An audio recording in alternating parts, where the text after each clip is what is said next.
देश विदेशर खबर देखा आम चैनल ए न्यूज को सब्सक्राइब करंतु।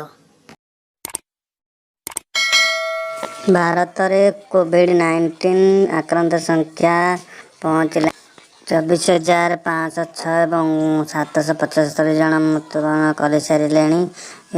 स्वास्थ्य परिवार कल्याण मंत्रालय जनाई संक्रमण प्राय 18,000 संक्रमण हो सारे। बेले बेले पाखापाखि 705 लोग संक्रमण से 24 घंटे 57 जनकर मृत्यु होती। ओडिशा बात्यार भय मे 3 तारिख लैंडफॉल करें। वर्तमान राज्य कोरोना संकट दे गति करुवा बेले ओडिशा उपर आयोग विपद चली आसी। ओडिशा रे बात्या भय रही। चलित वर्ष मे मास बात्या होवर आशंका रही। भयानक हो पारे। मे 1 तारिख बंगोपसागर लघुचाप सृष्टि होती। पुणी Andaman Indian institute of tropical medical America global commission अनुसार यही साइक्लोनिक सिस्टम भारतीय उपकूल दे म्यांमार बांग्लादेश को बोली आशा करा जाउची। यह बांग्लादेश में 4 मार्च मध्य मृत्युबरण कर। तेज ओडिशा असुस्थदायक खबर है लघुचाप डिप्रेशन परिणत होगा पर साइक्लोस्टॉर्म रे परिणत होगा जाउची। ओडिशा बाहर फसिथिबा ओडिया भाई मानक सरकार जारी कले रजिस्ट्रेशन फॉर्म। ओडिशा बाहर फसिथिबा ओडिया पाई सरकार जारी कले रजिस्ट्रेशन फॉर्म। ओडिशा बाहर फसिथिबा श्रमिक अन्य पर्यटक जी बाहर रही जाइछन्ति ओडिशा को आनिबा पाई ओडिशा सरकार लॉन्च करिछि। जो माने ओडिशा आसीबा को चाहुछन्ति से माने पोर्टल से पंजीकरण करी अनिवार्य अटे। ओडिशा बाहर रोथिबा ओडिशा आसुथिबा चाहुथिले तेबे ऑनलाइन रे रजिस्टर करबा को पड़िबा। रजिस्ट्रेशन करबा द्वारा सेमानकु सरकार आनिबा व्यवस्था एवं या द्वारा 2,000 टंका प्रोत्साहन राशि देबे। एही लिंक रे covid19 odisha.government.in लिंक रे आपण रजिस्ट्रेशन करि परिबे। 2 नुआ ब्लॉक रे 5 पंचायत को कन्टेनमेंट जोन। भद्रक जिलार शुक्रवार गोटे दिन रे 5 कोरोना रोगी चिन्हित होइछन्ति। सेतिपाई वासुदेवपुर गोटे तिहिड़ी 2टी धाननगर 2टी चिन्हित होइतिबा जनापड़ी। जिले में एपर्यंत मोट रोगी 16 को छुईला। भद्रक जिला प्रशासन पक्षरु चिन्हित होइरा 2 नुआ ब्लॉक तिहिड़ी धाननगर पंचायत 5टी पंचायत कन्टेनमेंट जोन घोषणा करिसन्ति।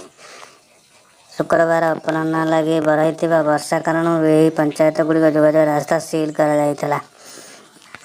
सेही भली धाननगर ब्लॉक रे कल्याणी पंचायत रे 2टी गाँ, झड़पड़ा पंचायत रे 6टी गाँ, आनंदपुर पंचायत रे उदयपुर गाँ सील करा जाइति। यही 2 ब्लॉक कन्टेनमेंट जोन पाई 4 जन नोडाल ऑफिसर को दायित्व दिया जाइथिबा बेले 2 ब्लॉक बीडीओ को सुपरवाइजरिंग दायित्व दिया जाइछि। एही सब अंचल रे ग्रामवासी घरू न बाहरिबा समस्त सरकारी बेसरकारी कार्यस्थान बंद रखा निर्देश दिया जाइछि।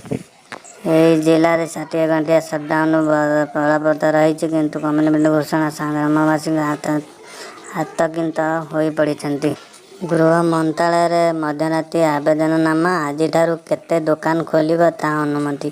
समग्र देश में पौर पंचायत आवासिक परिस्थिति दुकान समेत स्थानीय दुकान एवं दूर छड़ा हो रही दुकान गुड़िक खोलिबा को शुक्रवार मध्यरात्रि रे सरकार अनुमति देइछन्ति।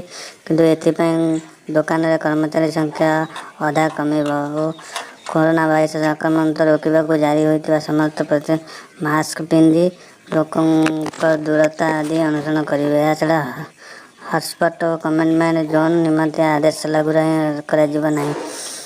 मार्केट प्लेस दुकान मल्टी ब्रांड एवं सिंगल ब्रांड मॉल गुड़िक में 3 तारिख पर्यंत बंद रहिबो बोली केंद्र गृह मंत्रालय आवेदन लक्ष्य करा जाइछि।